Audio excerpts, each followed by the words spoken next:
Hello and welcome to Kimboshi Sumo, and today I would like to talk about Sumo's well-publicized recruitment issues. So, there's multiple Japan Times articles out there where you can see that year over year there are less new recruits entering Sumo than the year before, which is obviously a problem for the sport we love, because if there are new Rikishi, then there is no Sumo. This doesn't mean Sumo isn't popular, as anyone who has attempted to buy tickets to go to the Kokugikon in the last few years will be able to tell you. However, it does not take away from the fact that there do need to be new recruits. So why is this? Well, as far as I'm concerned, there are several things that could be issues that need to be addressed here. There can be issues of parents who don't want their kids joining Sumo, going to a heiau when they're only 15, 16 years old, especially considering recent scandals and ones before that. But this is a problem. Head trauma, abuse in stables. Parents might not want their kids to join it. And then two, the kids might not even want to join it. There are other sports out there that are considered cooler, right? Like, would you want to join the basketball team, or would you want to play baseball, traditionally the biggest sport in Japan? And beyond that, Sumo's competing with this idea where one thing we think is cool is how important it is traditionally, right?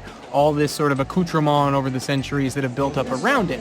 But that can lead to people looking at Sumo and saying, well, that's stodgy and old. That's not modern. That's not new sports. Why would I join something like that? So today I want to talk about an interesting way that some of these questions are being addressed and hopefully reversing this trend of recruitment dwindling in the sport of Sumo. And that is anime. And stick with me.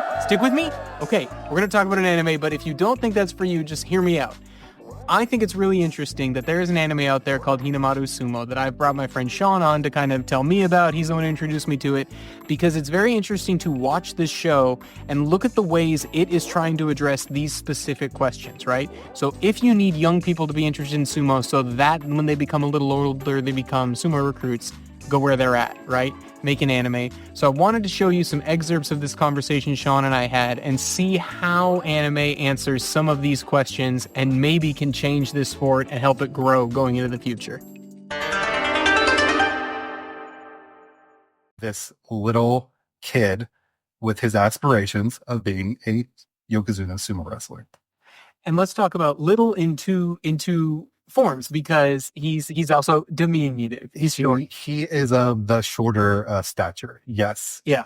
And I think that's one of the things, the very first thing that episode 1, or actually not even episode 1, but in the like introduction for the show, right? Before the opening theme song even plays. Yeah, before the credits. Yeah, they have two things that are interesting. So I'm going to go back and talk about one term in case people aren't familiar with it, but I think a lot of us maybe are, at least from when we were a kid, right? If you watch Dragon Ball Z or something, but in Japanese, shonen means like young boy. Yeah. So their target audience is they are targeting like 10, 11, 12-year-old boys primarily. That doesn't mean those are the only people who watch it, but that's who they're trying to construct something for. So a lot of the starring characters are often 15, 16, 17. This idea of grafting onto this aspirational stuff. Yep. But another thing of that is in this intro title sequence, like Sean talks about, they mention how Sumo has open weight classes. Yep. Anyone can compete in the professional level, and even in the the big high school tournament has open weight classes as well. So they're trying to spread this message of inclusivity with Sumo, right? Like right from the beginning. From the very beginning. And it all kind of piggybacks on, the second part of the short statureness. One of the key things, we've only watched the first, 3 episodes? Yes, we did the first 3, and we wanted to kind of talk about those and see if this would be something interesting for you.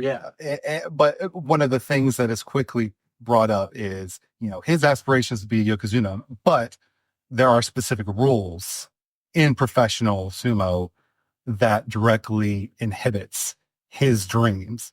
And so you have this kid in a traditional shonen saying, I will become my goal, Yokozuna, regardless of your rules. I will be so good, I will change the rules. And that's, when we're talking about targeting this young audience, that's a huge thing. So I watched a documentary like a year ago, but about the He-Man action figures and the He-Man show. So I'm showing my age or whatever, but this is a show more from the 80s. So some of you, I know we're generally between 25 and 55. So on my younger side, maybe no. On my older side, maybe yes. But when they created the entire He-Man massive toys, these toys took over the world for a long time. But what they started with is when they were market testing with 4-year-olds, what things were they saying? And these like 4-year-olds were telling these toy companies, they're like, I want to have the power. I want control. I have the power. And so that became the catchphrase for He-Man is he picks up his sword. Now I have the power. And then he transforms into this hulking barbarian, right? Yeah. So that's appealing to kids. So like right off the bat, you're going to give them agency. And so that's what this show is trying to do.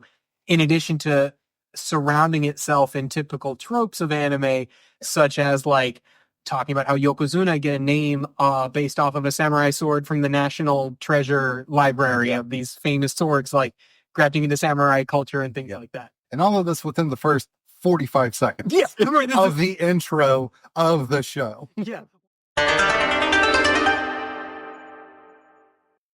The opening scene, Sean, is, again, if you do not often watch anime, we would encourage you to like try these first 3 episodes, give it a shot and see. But it's a little weird. He's like on a train and they talk about a typical Japanese problem, which are, there's a name for them. I don't remember. But either. Yeah, they're these guys on they're train gropers is the idea. Like you've seen the pictures of how crowded a congested train. Salary men could have grabby hands. Yeah, which is not good. No.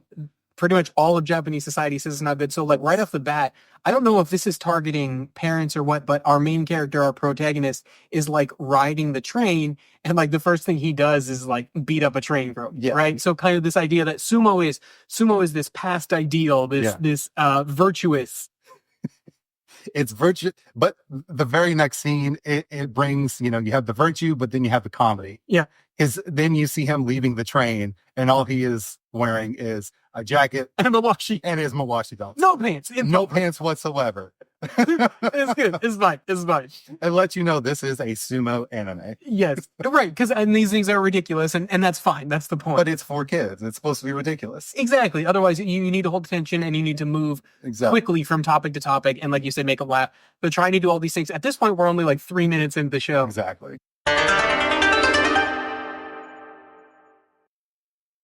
But then we find out that the reason why this one kid who has built the dojo outside is because the high school punks have taken over their dojo. Drifters, the greasers. Yeah, the greasers have taken it over, and the greasers are led by, this is interesting to me, by this character he was a middle school national karate champion, but he's since, turned down a dark path and left that behind, but he's still a fighter. And so climactically in episode 1, our sumo hero has to defeat the karate champion to win back his dojo. The challenge is, of course, mano a mano, karate versus sumo, winner takes all, aka the dojo. Yeah. And what's interesting about this to me is this is speaking to a Japanese audience, but it very much can speak to an American audience, right? Because since the late 80s and the Karate Kid. Exactly. Karate Kid, the flying crane. Exactly. We all know that sweep the leg, put him in a body bag. Yes. Yeah. This stuff has transferred over to us. So if you are trying to look at getting a younger audience interested in sumo, and so this is really what we're trying to say is, one, this matters in Japan to get people to actually compete in sumo. But for us, as someone on Kimboshi Sumo, one of our goals is to create this community around sumo. So Sean and I wanted to talk about this as like an entry point for you. Like, how can you get people into this? Yep. And it's going to teach them sumo from the very beginning. But this one thing is challenging what has more cultural relevance. Maybe it's karate. Can we take it on? And so the whole point, spoiler, Sumo Boy wins. But this idea of, no, sumo is better than karate, right? That's what they're saying. That's this message that's going out. Don't join karate club, join sumo. Yeah, exactly. It's better, and you're going to defeat him. And one of the reasons why it's better is he does this challenge where, I forget the exact number, but he's like, for 5 minutes, I'll let you punch me and hit me as much as you want. Exactly. Yeah. Yes. And the inner fortitude, the perseverance can take a hit for 5 minutes constantly. Exactly. Karate can maybe do some exciting things, but you're not tough. You're not tough. This is how you're tough. Yeah. And honestly, we think of that as kind of being true. The idea there's no off season in sumo, and these guys are fighting injured constantly, and these kind of brutal injuries that when you're injured, you tumble down the rankings, all that stuff. Mm-hmm. So it's giving our audience that message right off the bat and using another popular Japanese combat sport to juxtapose. Exactly. Yeah. And more to come. Yeah, right. Yeah, spoiler, they're going to take on anything that's culturally more relevant than sumo. Exactly. And this is sumo trying to like take its place back, Yes, which is it is somewhat of a propaganda piece, but it's 100% it's fun. it's entertainment. Yeah, it's fun. And it is entertaining. It's entertainment. Because again, it's one hit from the one clash of Itachi Eye and he takes out the karate champion.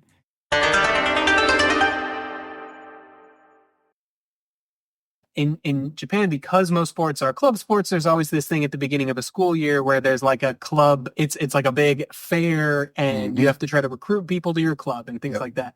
So they teach us another thing right off the bat is our sumo hero cooks up a big vat of chanko nabe. A whole big old thing of stew. Delicious stew. Turns out he puts a bunch of protein powder in it and makes it disgusting. No one wants to join their club. He's all about his macros. He's all about the macros, which is, again, it's like hilarious, but even referencing protein powder is that. It's very Western. Yes, and it's bringing sumo into this modern world. So in episode 1, we had these cultural origins and why it's interesting. And now it's this idea of like, no, but we're not like some old-fashioned thing. I know sumo is associated with Shintoism, but we're not some dusty old religion. We're a modern sport. Yes. We need to we start using modern day things to help us train. So yes. we're gonna take that protein powder. Exactly.